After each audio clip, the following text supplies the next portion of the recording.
তো আপনারা কি ভাবছেন এবছর পুরীতে রথযাত্রা দেখতে যাবেন? তো যাওয়ার আগে এই নির্দেশিকাগুলো শুনে নিন। হ্যাঁ, পুরীতে রথযাত্রার আগে একগুচ্ছ নির্দেশিকা উড়িষ্যা সরকার দিয়েছেন। সেগুলো কি কি এই ভিডিওর মাধ্যমে আপনারা ঠিক জানতে পারবেন। তো ভিডিওটা সম্পূর্ণ দেখতে থাকুন। আগামী 27শে জুন রথযাত্রা। এই রথযাত্রা পুরীতে জনসমুদ্র দেখা দিয়েছে। এই পরিস্থিতিতে সুষ্ঠুভাবে রথযাত্রা সম্পূর্ণ করার জন্য একগুচ্ছ নির্দেশিকা জারি করেছে উড়িষ্যা সরকার। সিবিআই ছাড়া অন্য কেউ জগন্নাথ, বলরাম, সুভদ্রের রথে উঠলে তৎক্ষণাৎ তাকে গ্রেপ্তার করা হবে বলে জানানো হয়েছে। রথযাত্রা নিয়ে রবিবার মন্দির কমিটির সঙ্গে একটি বৈঠক করেন উড়িষ্যার আইনমন্ত্রী পৃথ্বীরাজ হরিচন্দন।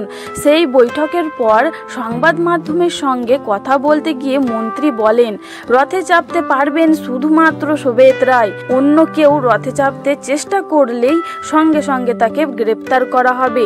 জানা গিয়েছে এর জন্য মন্দির কমিটির কাছ থেকে শোভেতদের নামের তালিকা চেয়ে নেওয়া হয়েছে।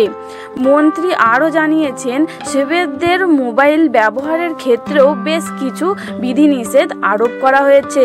তিনি বলেন, কোনো শোভেত মোবাইল নিয়ে রথে উঠতে পারবে না। রথযাত্রা পুরীতে বহু পুণ্যার্থী ভিড় হয়, ফলে নিরাপত্তা সুনিশ্চিত করা সরকারের কাছে এক প্রকার চ্যালেঞ্জের বিষয়।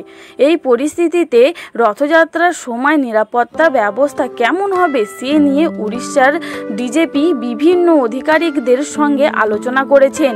তিনি জানিয়েছেন, পুরী থেকে ভুবনেশ্বর এবং কোনোরা যাওয়ার রাস্তায় সিসিটিভি বসানো হচ্ছে। এদিকে ভিড় নিয়ন্ত্রণের জন্য পুরীর টাউন থানায় কন্ট্রোল সেন্টার করা হচ্ছে বলে জানানো গিয়েছে। এমনকি রথযাত্রার সময় পুরীতে আসা ভক্তদের জন্য বিশেষ মোবাইল অ্যাপ চালু করা হচ্ছে বলে তিনি জানিয়েছেন। ভিড় নিয়ন্ত্রণ ও নিরাপত্তার স্বার্থে কেন্দ্রীয় বাহিনী মোতায়েনের জন্য রাষ্ট্র সরকারের কাছে অনুরোধ করা হয়েছে উড়িষ্যার সরকারের তরফ থেকে। আশা করি ভিডিওটা ভালো লেগেছে। তাই এরকমই সুন্দর সুন্দর